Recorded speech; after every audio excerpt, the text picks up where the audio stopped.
おはようございます、トシさん。Good morning, Dai. 今日は時間いただきましてありがとうございます。Happy to be here. OK。 じゃあ、それでは早速始めますが、IFTF と NTT データ経営研究所で、3 Horizon of AI っていうレポートを出してます。今日はそれに沿って、我々、トシと私の方でディスカッションを進めていきます。Yes, very excited to be co-hosting with you today and any conversation with you, Dai. It's been a great collaboration between Institute for the Future and NTT Data. こちらこそありがとうございます。で、それでは今日のアジェンダですが、まず最初に、私とトシの、自己紹介をそれぞれした後に、私の方で、IFTF との共同研究で得た、結果を1枚サマリーでお知らせして、その後、都市の方から IFTF メソドロジーを、紹介していただいて、その後はもう、フリーにディスカッションしたいと思っています。Sounds great. ではですね、私の方で最初に、自己紹介をさせていただきます。はい、改めまして、浦野大と言います。NTT データ経営研究所で、今、役員やってるんですけど、IT 業界とか、コンサルティング業界に大体30年働いてまして、主な、ビジネスのメインは、右に書いてある通り、ビジネスストラテジーとか、オーガニゼーショナルチェンジマネジメントとか、サプライチェーン、e コマース、DX ストラテジー、BI& アナリティクスなどです。じゃあ、トシさん、自己紹介お願いします。Thanks, Dai. I'm Toshi Anders Hu. I'm the director of the Emerging Media Lab at Institute for the Future. And my focus, well, at the Institute, we have a number of different labs looking at everything from the future of governance, the future of work, the future of education, equitable futures, future food. The lab I run is called the Emerging Media Lab, and we're really looking at the future of human communication and collaboration, all through the lens of emerging media technologies, as well as new emerging media mythologies. Meaning, what are the new kinds of conversations we can have that we couldn't have before? What are the new stories that we can tell? How can we do sense making with these new tools together? So my focus has been a lot on artificial intelligence, particularly over the last 2 years. I've led a lot of that research at Institute for the Future, along with some of my colleagues. I'm also an instructor of our 3 Horizons of AI course, which is looking at very similar themes to this report. はい、ありがとうございます。今日の、ディスカッション非常に楽しみにしております。ありがとうございます。Happy to share. OK。はい、それではですね、まず最初に私の方から、IFTF と NT データ経営研究所で、一緒に研究したですね、3 Horizon of AI っていう、研究について、1枚だけサマリーを皆さんに共有させていただきたいと思います。この1枚はですね、IFTF と我々のレポートから、ビジネスにフォーカスして、まとめたものです。一番左側にですね、AI が来た、テクノロジーのケーパビリティがどう上がっていくかということを、かなり反化して書いてます。で、右側の表がですね、私たちビジネスコンサルティングをよくやっているので、AI が、会社とか組織の機能にどういうインパクトを与えるかっていう観点で、例えばマーケティングから、カスタマーリレーションシップのサービス、あとビジネスのオペレーション、リサーチ、イノベーション、最後にストラテジーとかリーダーシップについて AI がどう影響、インパクトを与えるかということを、一枚にまとめてみました。で、例えば、一番のジェネラリゼーション、これは日本語では繁華っていうふうに我々訳してますけど、例えばですね、AI のスペシャリストが、複数のスキルを持った上で、従業員をサポートすることによって、これまでマーケティングとセールスが分断していたプロセスが、マルチスキルを持った AI によって、これが繁華されて、複数の仕事ができるようになるというふうに、予想をしています。はい。次がパートナーシップですが、これはですね、AI によって新たな示唆が得られるので、お客さんにとって新たな価値をクリエーションできると。それによって、企業とお客様のカスタマーリレーションシップの関係が、新たな、価値に移行するというふうに考えています。で、3番目がですね、これオーケストレーションにで、まあ、英語そのもので書いてますが、例えば企業の中のビジネスオペレーションっていうのは、例えば人事、総務、財務、購買、機能ごとにぶつ切れなんですね。それが AI 同士が協調することによって、新たな、オートメーション、自動化、プロセスの自動化っていうことが、できるというふうに予想しています。で4番目、これがディスカバリーですが、現在でも、例えばコンサルティング会社のリサーチャーっていうのは、ものすごい情報ソースにアクセスして、リサーチ業務っていうのを、まあ、ある意味人間が考えながら、情報はあるけど人間が考えてリサーチしてるっていう業務をやってるんですが、これはディスカバリー、読んで字のごとくなんですけど、AI 自身が、情報を探しに行ってくれて、で、我々が欲しい情報をきちんと、提示してくれると。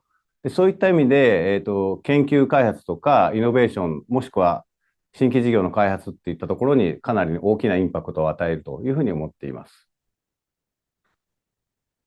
で、最後にスチュワートシップ。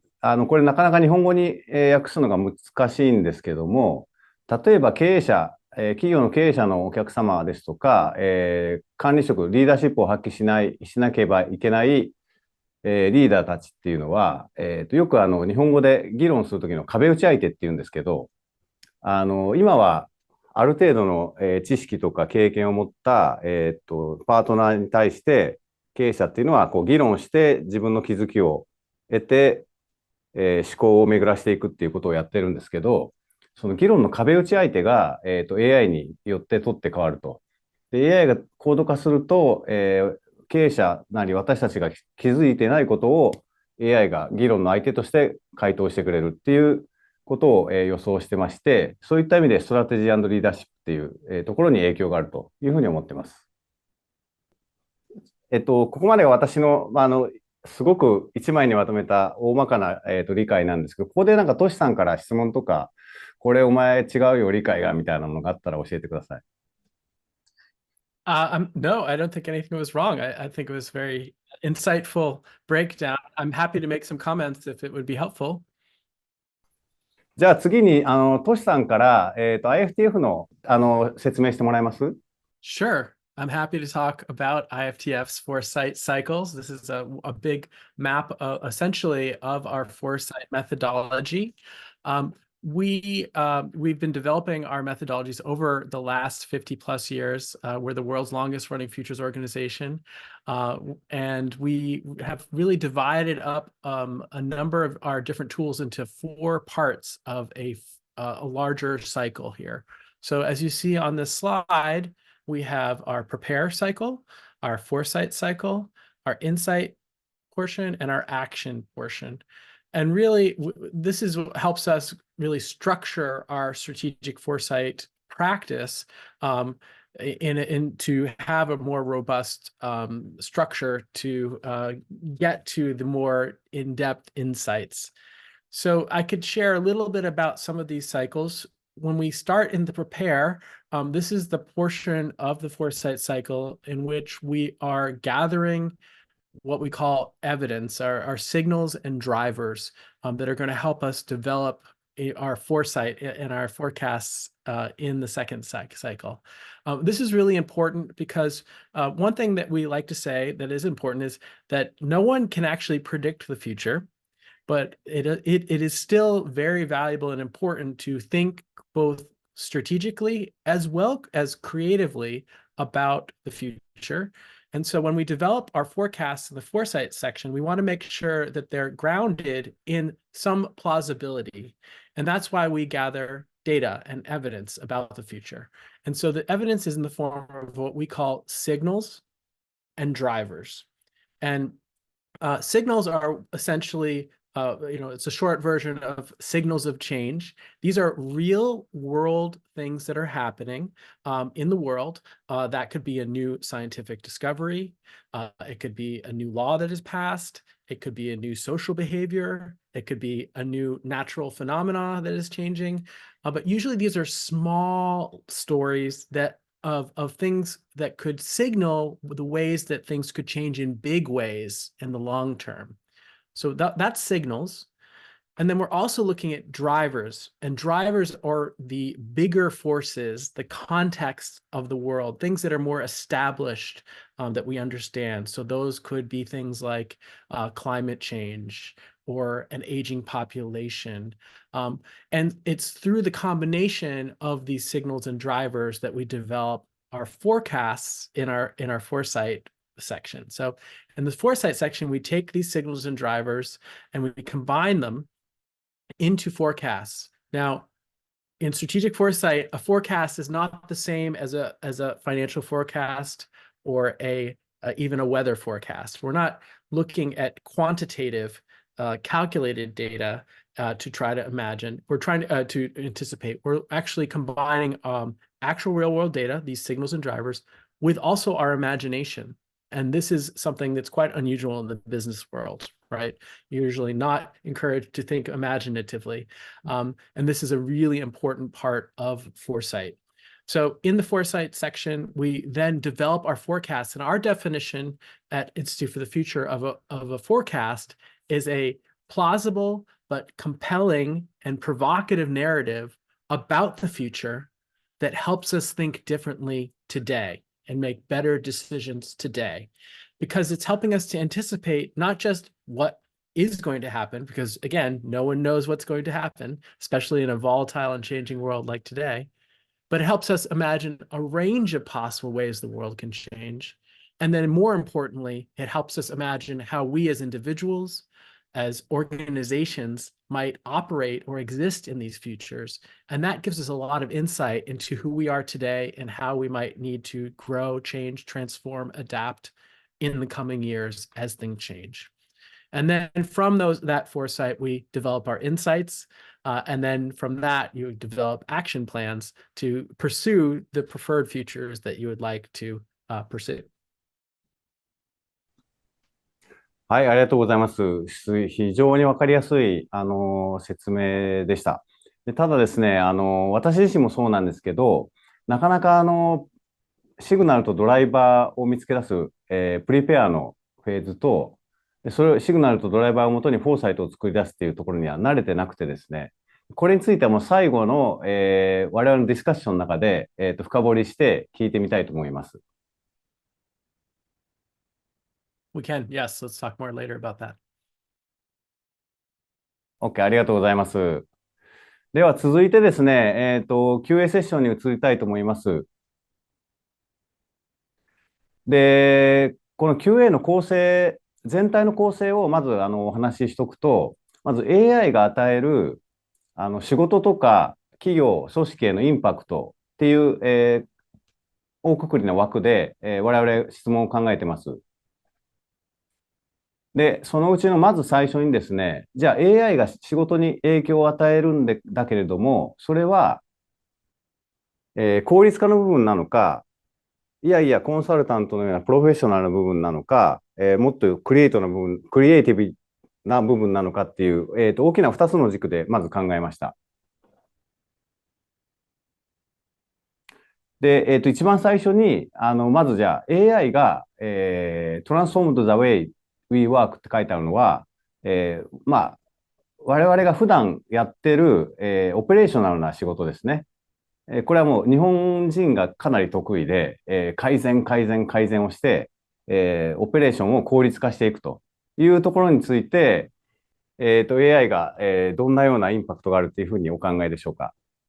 So, AI, we're just at the beginning of a very big transition phase that generative AI is about to have a huge impact on all facets of life, our personal lives, our professional lives, even our civic lives.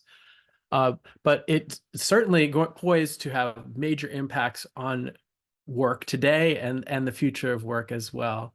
The report that we prepared with NTT, the title is called Three Horizons. And so those horizons are what's happening today that we're starting to see emerge. What do we need to prepare for in the kind of midterm, 3 to 5 years? And then what is the long-term changes? Now, generative AI, artificial intelligence has been around for many years. This new form of generative AI really just launched in the last couple of years. And the whole world is trying to process and understand what are its capabilities, what are its limitations, how quickly is it growing? And then, of course, the big question is, how do we use it?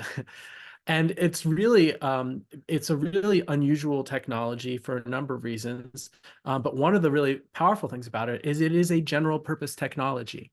The technology underlying generative AI, for the most part, are these large language models, which are able to do basically allow the processing and the generation of just normal human language. And which means not just language in the sense of, spoken language like Japanese, English, Spanish, French, but all sorts of types of data, health data, image data, increasingly video data. And so this is general purpose technology that has many, many applications, and it's very easily inserted into many different workflows. So in this report, we looked at a lot of emerging signals, as we discussed. In this case, you might call them case studies, examples of organizations already using this kind of technology in a variety of ways. We looked at everything from organizations who are using this, in aviation to basically enhance flight operations and improve stability and efficiency and sustainability.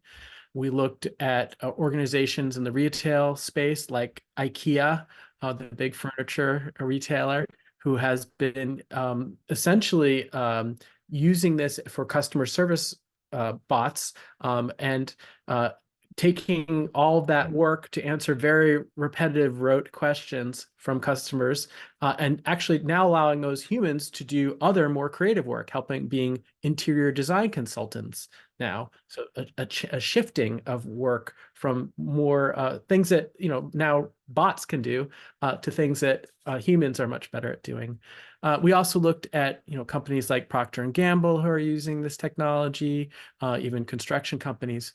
But this is really exciting. We're at a very beginning experimentation period where we're seeing many, many different kinds of use cases. And in the earlier slide, we saw that this is cutting across many different activities of organizations, everything from customer-facing interactions like customer service bots or sales and marketing to R&D, organizations using this technology to help them figure out to develop new ideas for drug manufacturers to identify potential new drugs. This is one of the most exciting things about generative AI is that it is useful across so many domains and so many different application areas. はい、ありがとうございます。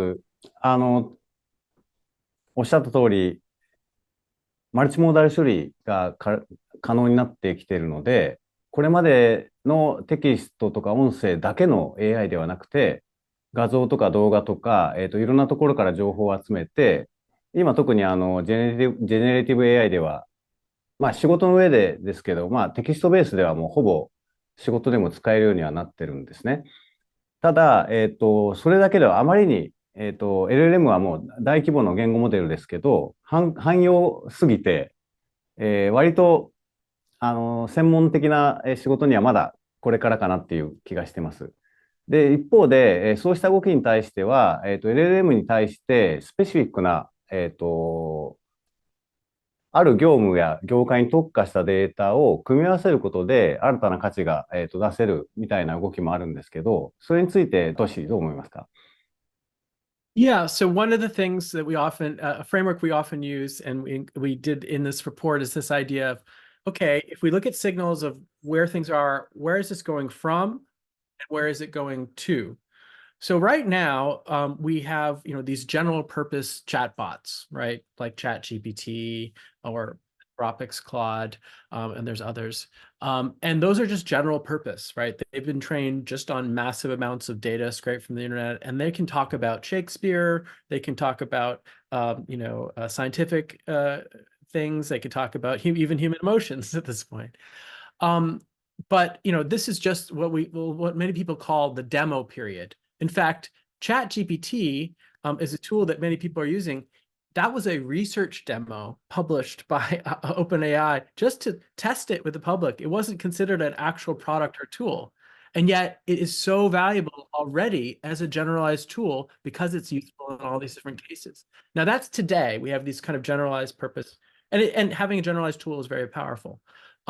But it's very expensive to run those. They don't necessarily know the specific information that you want them to know. If you have an organization and you want it to be trained on your data, or you need to extend and specialize these models. So we're going to see today these more general purpose, very large, very relatively expensive models to run. We're going to see more specialized models in the coming years that could not only cost less to run, but maybe even run on just an individual cell phone. They're so small and require such little computing power.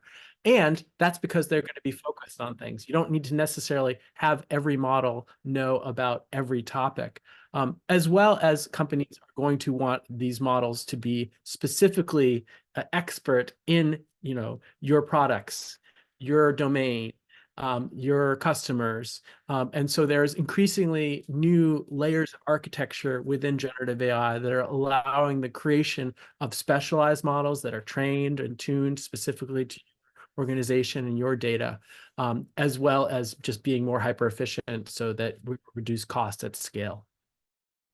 ありがとうございます。非常に楽しみな未来が、待ってそうですね。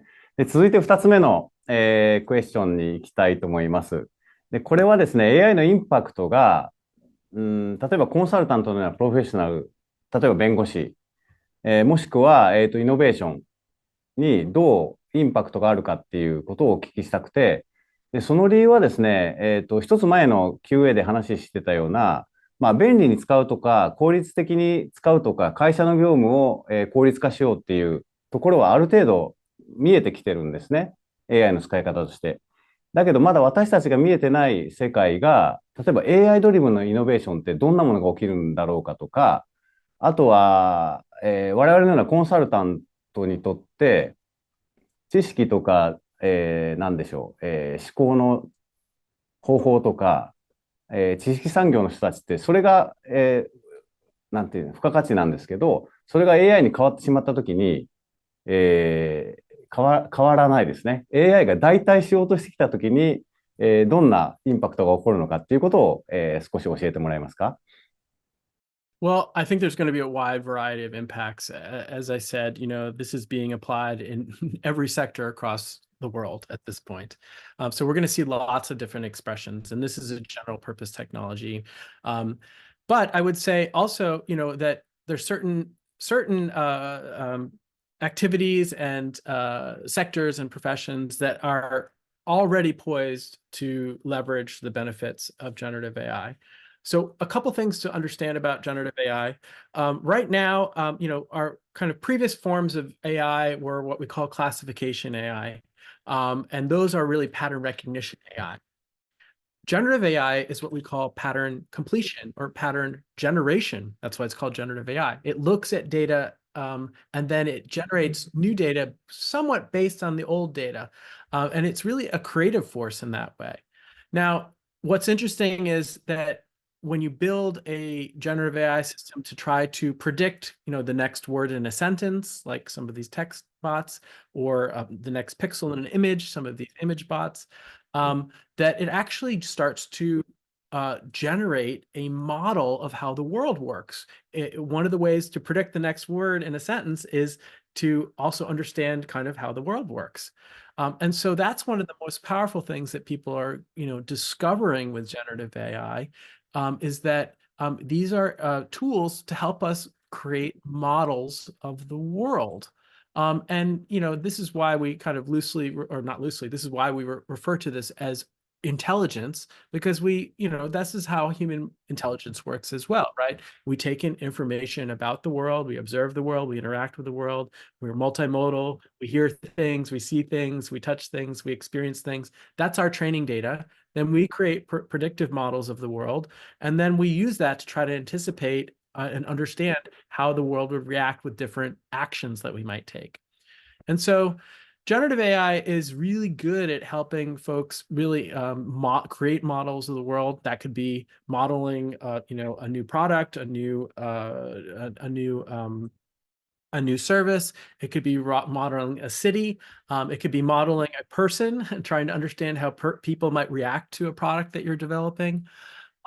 So I think this is one of the most important things to understand. A lot of folks are looking to generative AI to be an answer finder, and it can do that. These systems are designed, though, to not necessarily find answers. They're designed to generate something that sounds like a correct answer. And that's really valuable because sometimes what sounds like a correct answer is the actual correct answer. But I think one of the things that organizations are learning is that it's not necessarily reliable in its output. And so what this leads to is we've got this very powerful tool that can sometimes move us forward in our understanding and our ability to do things, but it requires that you have a human working the system. Because we always have to check its output. So it can take us very far. It's an augmentation tool.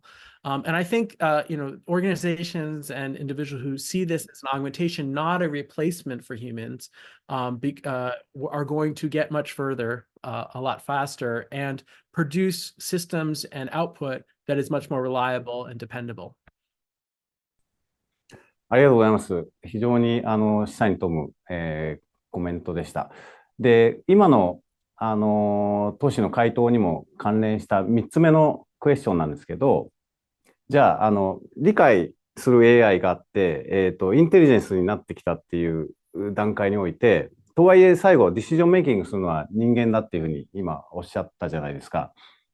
とはいえですね、じゃあ人間が、AI を永遠に使いこなしていくような能力が、あって、意思決定するのは俺たちだよと。今は言ってられるんですけど、そのうち AI がこう複数出てきて、彼ら同士がディスカッションしてですね、人間よりも高度な意思決定をするなんていうことがあり得るんですかね。Great question. I think this is possible, and this is where we get into exploring a range of possible futures, right? It's always important to try to anticipate a range of possible futures. The first thing I would say is what happens, whether or not we let AIs make the decisions in our life. That's going to be a human decision that we make, whether or not we place just AI at the controls of our decision making in the world.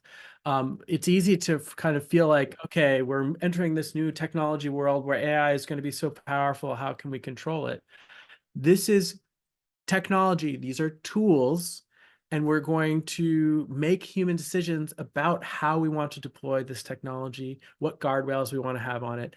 And I think, right now there's a lot of kind of, I would say, somewhat more limited thinking in that often folks say, okay, well, are humans going to win or AI going to win? And I think that the answer is that we are going to work together. And I think that often folks worry, is AI going to replace my job? You're more likely to be replaced by a human who knows how to work with AI, just like all previous technology, right? When computers came, you didn't get replaced by a computer. You got either upskilled or replaced by somebody who knew how to use the new tools. This is how technology has always advanced. And so I think it's really important for us to see how can we meld the strengths and weaknesses of human intelligence and artificial intelligence. ありがとうございます。私と同じ意見で安心しました。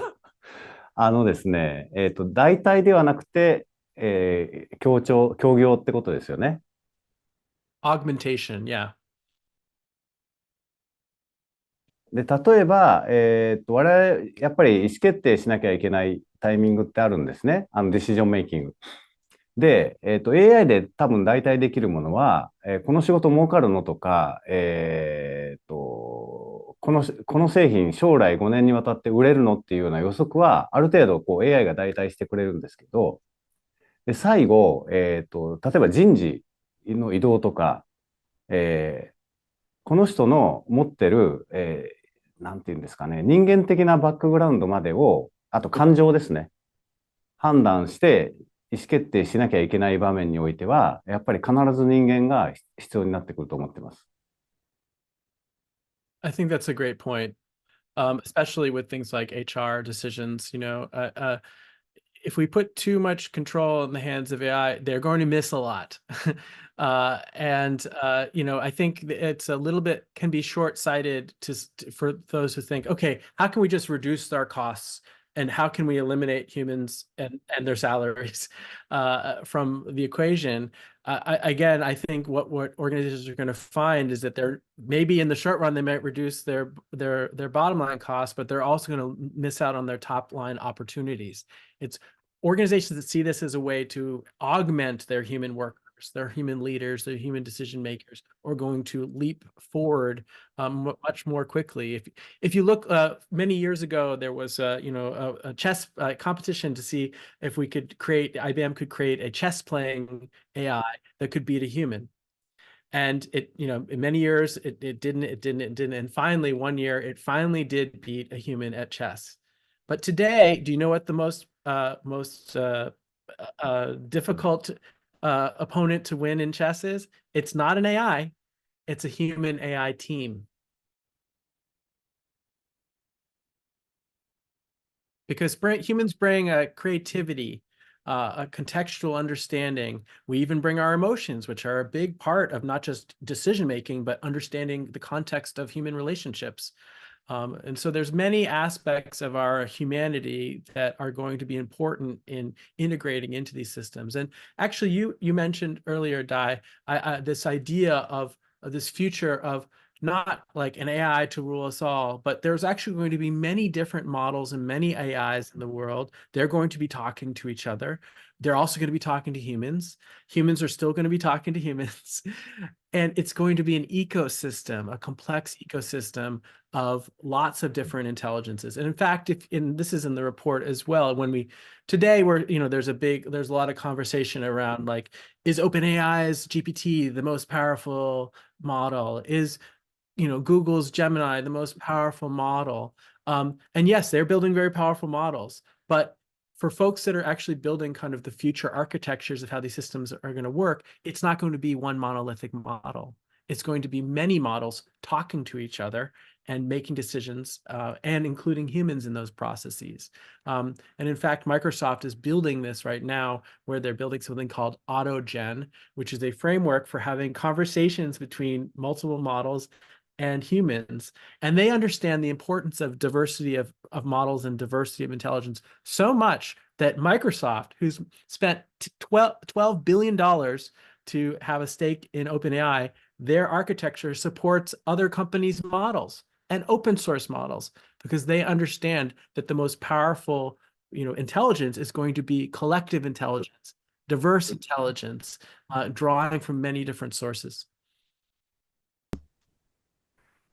はい、ありがとうございます。すごく勉強になりました。何十年か前かは、企業の秘密は守らなきゃいけなくて、エコシステムの中で協業するっていう発想は、あまりなかったんですね。市場を独占して、寡占市場を作り出すことが企業の、競争力強化だっていう時代があったのは、ご存知だと思うんですけど、今そのオープンソースにしてなるべく公開して大きなエコシステムを取って世の中がいい方向に進むっていう流れはもう本当におっしゃる通りで、がゆえにAI の発展もすごく近年早いのかなというふうには思っています。Yeah, it's very interesting. You mentioned open source. It's been surprising how powerful some of these open source models are. They're highly competitive with even some of these closed source models. And to some extent, the core kind of secret sauce, the underlying architecture of all of these new large language models is something called a transformer, and that's relatively public knowledge. Those papers are out in public. So it's really going to be a big part of the future is going to be about implementation, integration, and collaboration. 続いて最後の QA ですかね。これは非常に難しい問題でして、まだ少なくとも日本では、AI の使い、みんな仕事の以外では自由に使いますけれども、例えば業務の中で AI を使うにあたっては、倫理面ですとか、で、まだリスクが多いということで、普及するにはまだ時間かかると思っています。一方で、例えば大学ですとか、教育機関、ここにおいても倫理的な問題として、論文の盗用とか、AI に論文書かすとかっていうことが、やっぱりリスクでもあるし、教育的な倫理観としても問題があるので、大学側も教育機関も、例えば LLM を使ったような、論文に対しては、厳正に対処するっていう方向になっていると思います。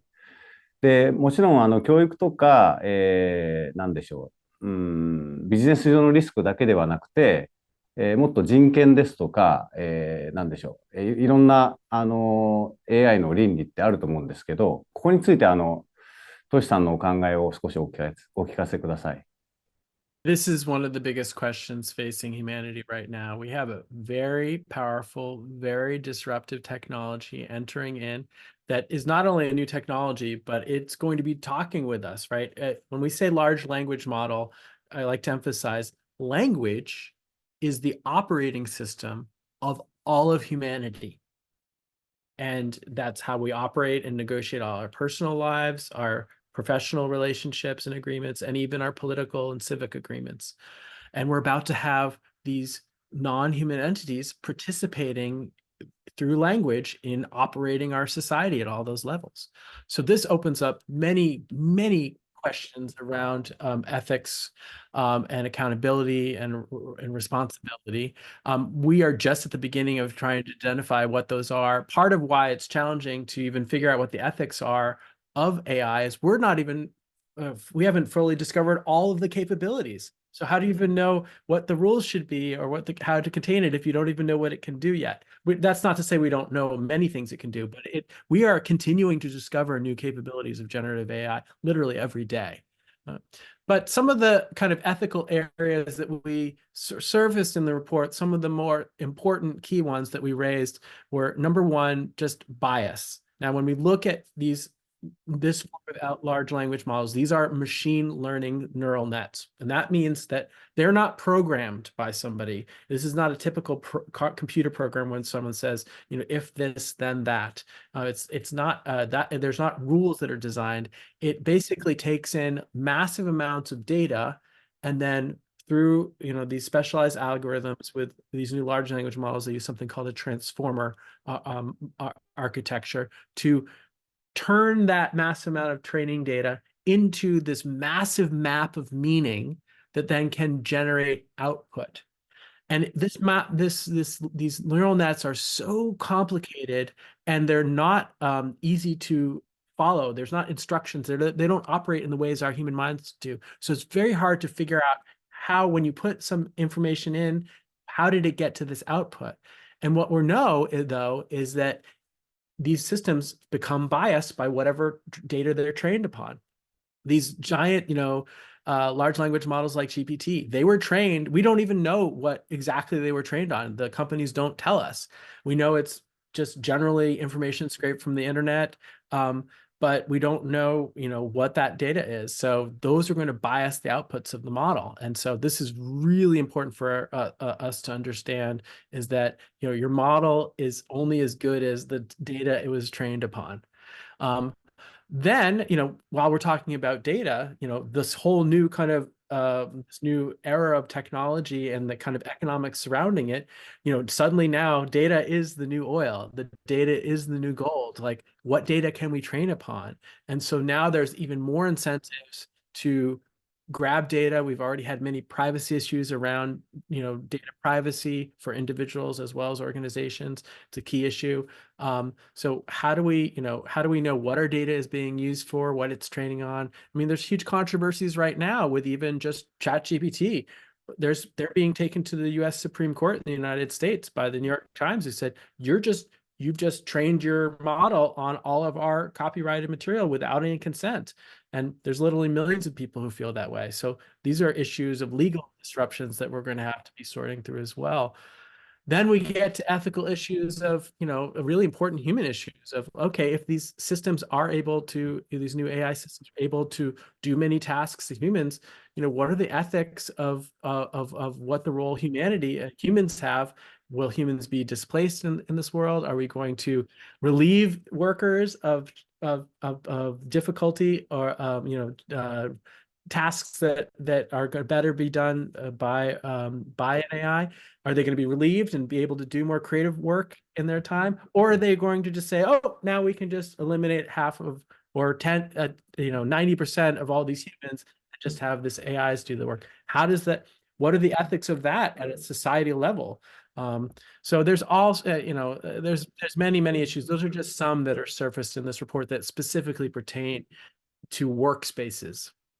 はい、ありがとうございます。今のお話聞いてて思ったのは、バイアス、AI にも、学習してきたことしか AI は答えが出せないので、認知バイアスがあるっていう話は、おっしゃってましたけど、人間にも同じように認知バイアスってあって、で、結構意思決定とか、その人の判断、もしくは思考好みっていうのは、人間の、彼、もしくは彼女自身の認知バイアスにほとんどが依存するっていうふうに思ってるんですね。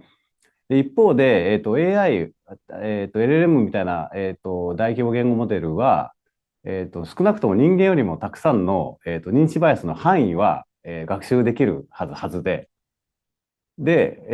まあ、AI と人間、共存、代替ではなくて共存共栄していくんだっていうお話をさっきありましたけど、まあ、そういう AI たちに、倫理も教え込んでいけば、私は少なくとも、昔インターネットが流行った頃と同じように、まあ、時代がAI に追いついていく、で倫理教育も含めてですね、ルールも含めてなっていくかなっていうふうには思っています。I think that's a really good question. The major competitor to OpenAI is, aside from Google, is Anthropic. They're another startup that created a Claude model. That is their philosophy. They are building what's called constitutional AI. So they're trying to build, AI that's in alignment with human values, with human ethics. And I think, that's what many of these companies are trying to do. One of the aspects of, ethical or responsible AI that often isn't talked about enough is accountability. So as you mentioned, humans make mistakes as well. Humans make bad decisions, but humans also are accountable. How are we going to kind of assign accountability to an algorithm? Recently, a chatbot for Canada Air was talking with a customer, and the customer asked about a policy. Their father died, and they wanted to know, could I get a bereavement flight, a discount and the chatbot said, yes, of course you can do that. And then later on, the company said, no, that's not our actual policy. And they actually went to court arguing that the AI is not an employee, it's just a chatbot on their website. Now, the courts in Canada disagreed. They said, no, you are accountable for this. But there's going to be many cases in which we have to figure out who is accountable. And this is one of the big challenges that every organization is going to have to figure out is how do we assign accountability for not just the answers that these AIs are creating, but as we move from not just these bots, not just giving answers and advice, but actually having agency. We're talking about AI agents, agency to do things in the world. Who's going to be accountable for the actions there? And this is a question we need to figure out. はい、わかりました。ありがとうございます。非常に将来楽しみになってきました。では、最後のパートですが、ここはですね、先ほどの、プリペア、フォーサイト、インサイト、アクションの、IFTF のフレームワークにも、関連する質問、ディスカッションになってくるんですけど、ちょっとさっきのページに行ってもらっていい？私たちは、コンサルティング会社です。で、特に日本のマーケットだと、例えばですね、来年のプロジェクトを、どうやってやりましょうかとか、事業計画を来年度どう立てましょうかっていう、かなりインサイトから始まるようなプロジェクトが多くてですね。で、コンサルティングファームもどちらかというと、インサイトとアクションの、繰り返しです。で、これを私たちは、例えば PDCA、プラン、ドゥ、チェック、アクションとか、最近で言うとウーダループ、OODA ですね。ウーダループっていう言い方をして、ひたすらこう、下の2つをこう、ぐるぐるぐるぐる回ってるんですけど、ですね、トシさんから見て、例えばそういう状況どう見えます？ 10 年後の未来はあんまり考えてないっていう状況について。Well, I mean, I think there's a lot of insights that are helpful and a lot of great action plans. The challenge is we live in a rapidly changing world, right? So a lot of our assumptions about what's going to be happening even next year, let alone 10 years, are based on a lot of assumptions that may not be correct. And in fact, I think we all, if I had told you, let's say 5 years ago that, that the whole world was going to shut down for 8 months and everyone's going to be stay home from work and school because of a global pandemic, that wasn't anybody's projections of the future at that time. And of course, the world has been radically, radically disrupted. And we have many big forces, that are making those kind of changes. So, and this is a challenge for all humans. It turns out all humans are not great at thinking about the future because of how our brains are wired. Our brains are wired to think about what's happened in the past and project that into the present and then assume that's going to happen in the future. And that's fine. That works for many things, right? That's how we learn. That's how we turn from a baby to a functioning adult, right? And some assumptions are great. The idea that the sun will rise today, or that if I drop a ball, it will fall to the ground. Those are useful things. But in a world of changing situations, specifically technology, economies, and work, things are changing rapidly. Those assumptions can lead us down really not so helpful paths, right? We aren't prepared and we're not understanding how things might change. Not only how we might not, understand the challenges, but we miss a lot of opportunities because we don't see how new opportunities are also opening up. So our specialty is focusing 10 years in the future, and it's really useful, we think, because that is beyond most organizations' typical planning horizons.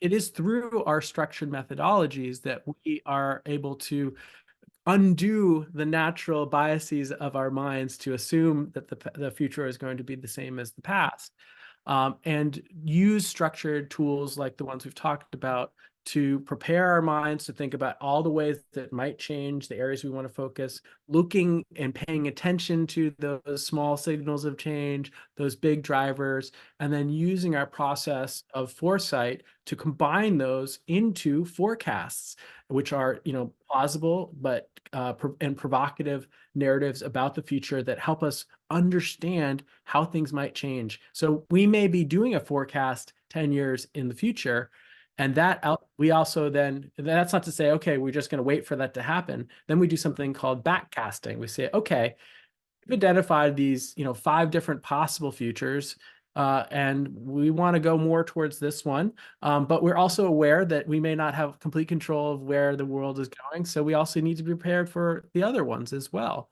Now, this sounds like it's very cumbersome, right? It sounds like it's a lot of extra thinking. Why prepare for things that might not happen? Well, I mean, to the reverse point, if we don't prepare for any of those things, we're going to be caught off guard. And I think many organizations are finding that day to day a problem.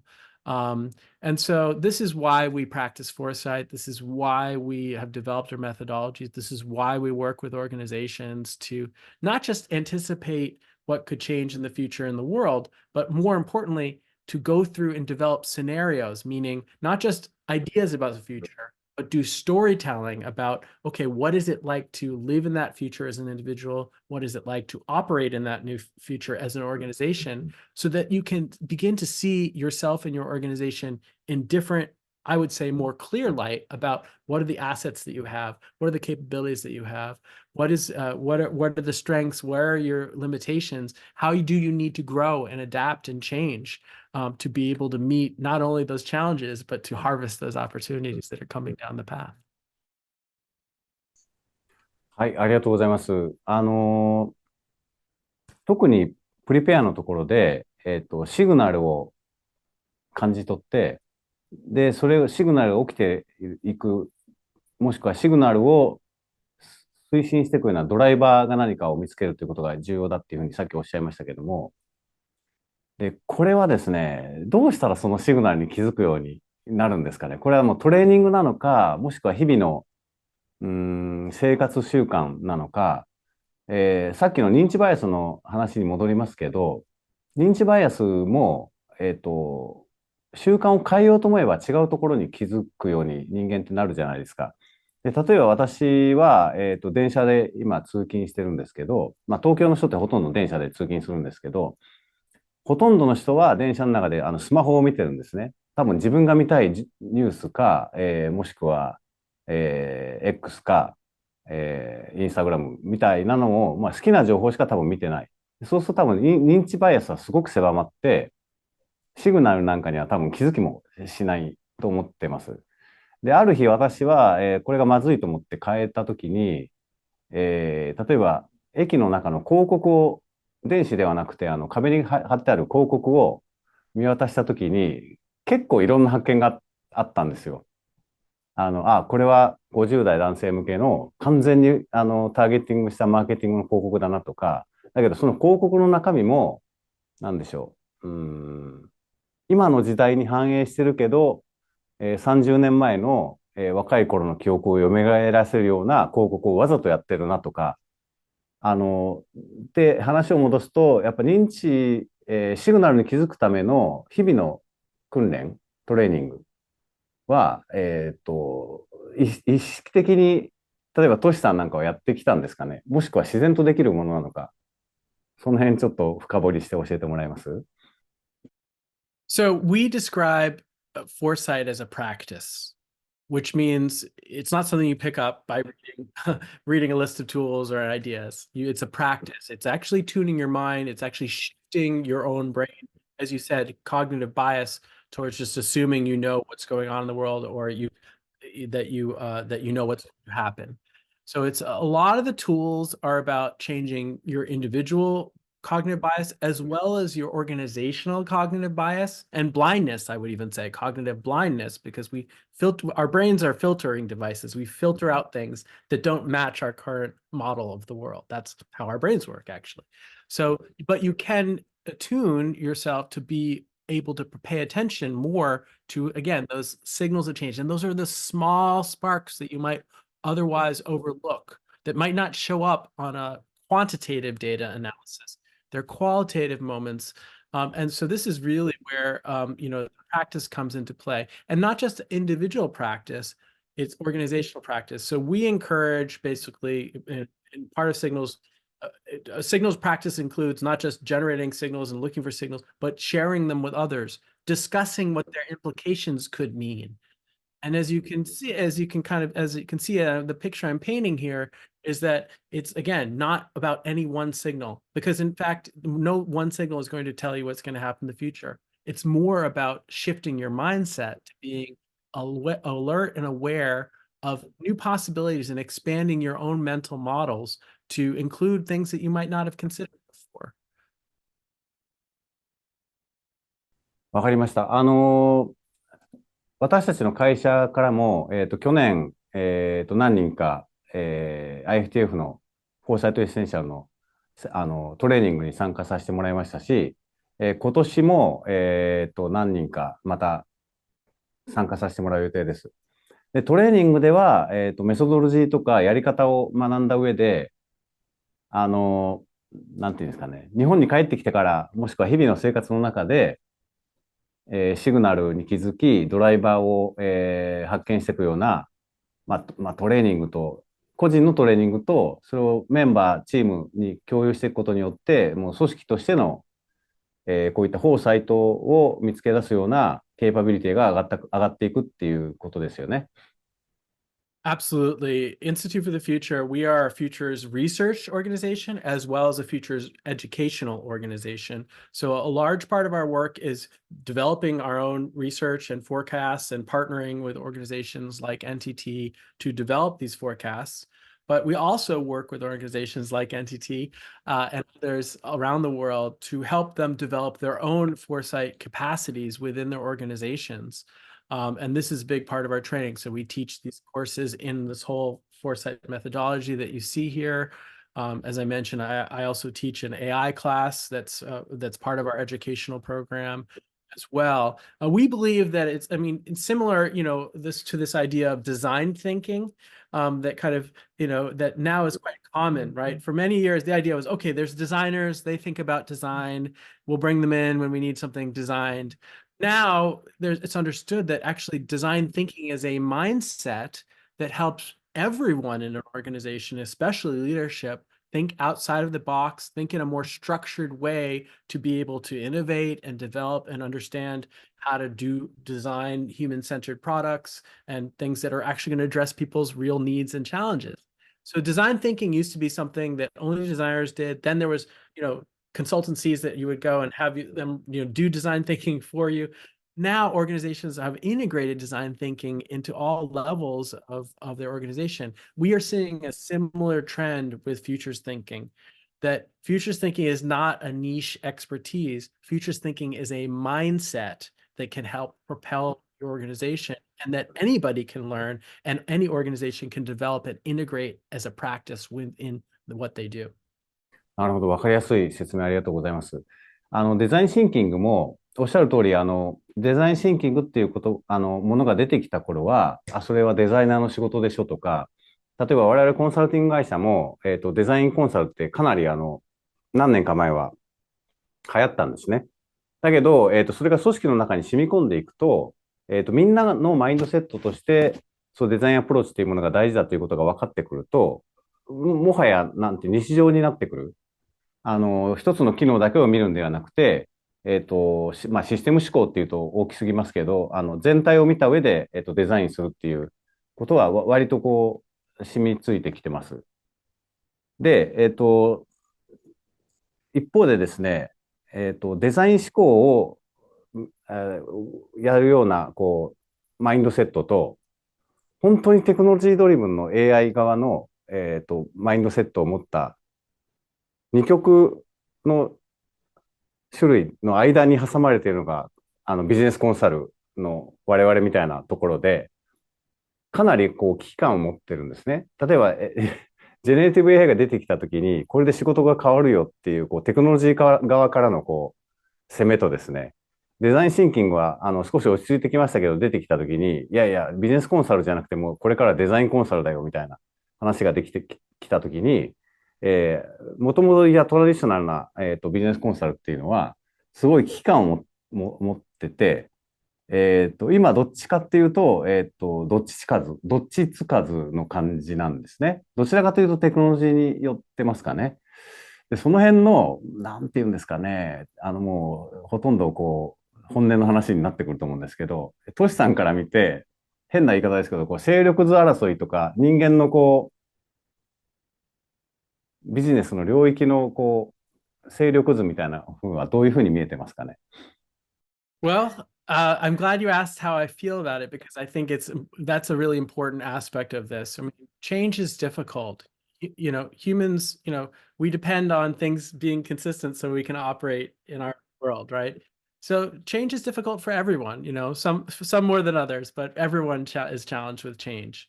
And anytime there's a major disruption, this is, stressful for humans to try to anticipate, okay, what does this mean for me? What does this mean for my organization? What does this mean for my family? What does this mean for my country? What does it mean for humanity as a civilization? These are, big, difficult things to anticipate. And just to that point, part of our prepare cycle is asking people not just what do you think about the future, but how do you feel about the future? because IFTF is a very specifically interested in human futures, not just what can happen with technology, but what is happening with humanity. We like to think very holistically about these topics, right? So you're asking me, what do I think about this? How do I feel about this? And I'll be very frank and honest. Like, I mean, this makes my head spin every day. My profession is trying to understand and explain the technological disruptions, and my head spins every day. This is big. We're at a big moment. Imagine this might even make the development of the internet seem relatively small. In fact, in some ways, we might look back at the internet as just being an enabling technology for artificial intelligence to live upon. And we were, even just, at our organization as researchers, we're looking at this. This is transforming how we do our work. And, it's confusing, right? What is it going to kind of replace that we're doing, and what can accelerate what we're doing? And how do we grow into this new accelerated and augmented version of ourselves? These are big questions. Before research, if you looked at research prior to the internet, the idea of like gathering information was difficult. You'd have to go to like physical books in the library, and so access to information was very scarce. Then suddenly the internet came, and then suddenly there was lots of access to information, and it really changed it from not so much about who has information, but who can synthesize that information better, right? Who can make use of the information that everyone was able to. Now we have a tool, artificial intelligence, that's going to be incredibly powerful in helping us synthesize information at scale, at a level of complexity that machines haven't been able to do before. So what does that mean, for future researchers, for researchers in general, for consultants? I mean, it's interesting, you look, and there's surveys right now that, for organizations saying like, I may be looking towards not only potentially replacing some of my employees, but CEOs. I think something like 54% of CEOs are saying, could AI do my job? I think this comes back to the feelings question, right? Where we're all asking, like, what does this mean? Am I safe? Can I live a life? Those are very human questions.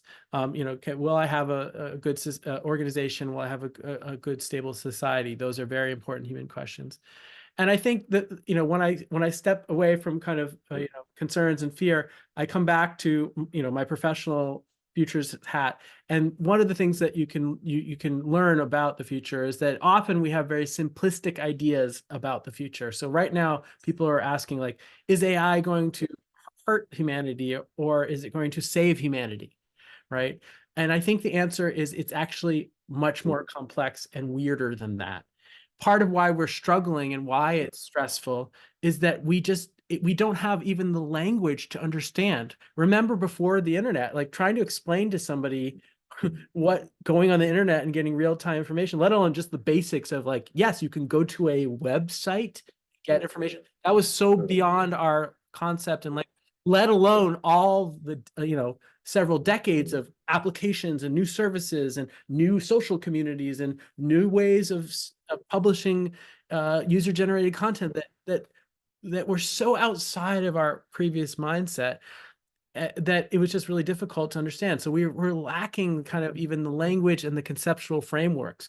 I worked for many years with Ray Kurzweil, the famous futurist, who talks a lot about the singularity. He has very famous books called The Singularity is Near. I made a movie with him called The Singularity is Near. And this term, the singularity, it's borrowed from astrophysics. And it's a term that it refers to something beyond our human conception. So like a black hole is a singularity, because the whole laws of physics are so different that what we're familiar with, we don't have an existing model. Now, that's not to say we won't understand. See how we have evolved into this whole new economy, that just the internet is just a regular part of every aspect of our lives, and we've built things with it, and we've had incredible new growth and learning and knowledge growth, and new forms of products and services, new sets of problems as well that we never could have imagined. But that's where we're at. And I just want to encourage everybody, as we think about this future, yes, it is coming very fast. Like, if we imagine the disruption of the internet over maybe 2 decades, this is happening in, a couple years, probably, how quickly it's being kind of implemented. So that is difficult to navigate, but it is going to change. We are going to slowly adapt and learn. Humans are incredibly adaptable. We're incredibly creative. And we also have an incredible amount of care for each other. We are interested. I mean, we have, there's disputes and there can be divisiveness, but humanity's only survived because not only we've been creative, but we've been caring towards each other. And so I believe that we're going to figure this out, but it's not going to be figured out like that. We're going to have to stretch our minds and grow into a new understanding of this new operational environment and these new capacities, as wonderful and as scary as they might be. ありがとうございます。最初におっしゃってた人間は変化に対してすごく恐れてて怖いもんだっていうのはもうおっしゃる通りその通りで、だからこそ、個人としても人生計画を作るし、会社としても事業計画を作るし、ポートフォリオをどう組み替えようかとか、競合は誰で、誰が味方で誰が敵かっていう競争戦略を作って、で、一生懸命毎年戦ってるわけですよね。だけど、今の都市の話を聞いて、やっぱり思ったのは、変化にいかにこう、察知して対応していくか。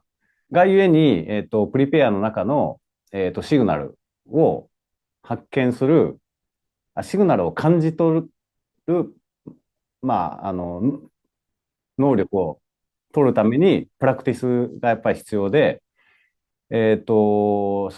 コンサル会社だの、そのデザイン会社だの、テクノロジー会社だのなんて、やっぱり言ってる、陣取り合戦自体がやっぱり不毛で、私たち自身が、例えば10年後のシグナルを常に感じ取って、それに合わせてバックキャスティングで日々どう変わるかっていうことを、感じ取る能力を上げ続けることが、大事かなっていうふうに思いました。I think that is a really wonderful way of explaining it. I like your use of the word sense, because this is, we often refer to in Foresight, the idea of sense making. How do we interpret new types of data that don't fit our existing models of the world and then expand our model of what the world is and how it operates? I mean, in some ways, artificial intelligence has been in large part developed to try to mimic what we understand about human minds. And so, this is my working definition of intelligence, is the ability to sense your environment, to then combine that into a model of the world, a simplistic model. It's not the world, but it's a representation of the world. And then to be able to make predictions from that model, and then to act on the world. And then most importantly, to learn when our predictions are wrong and update our models. And I think that's really the process that we're all going through, both individually and collectively here. And it's that kind of, and this is when we say developing a practice, it's developing a new sensibility, a new awareness. As you start to, when you first start doing signals collection, just kind of looking at things, oh, this might be interesting.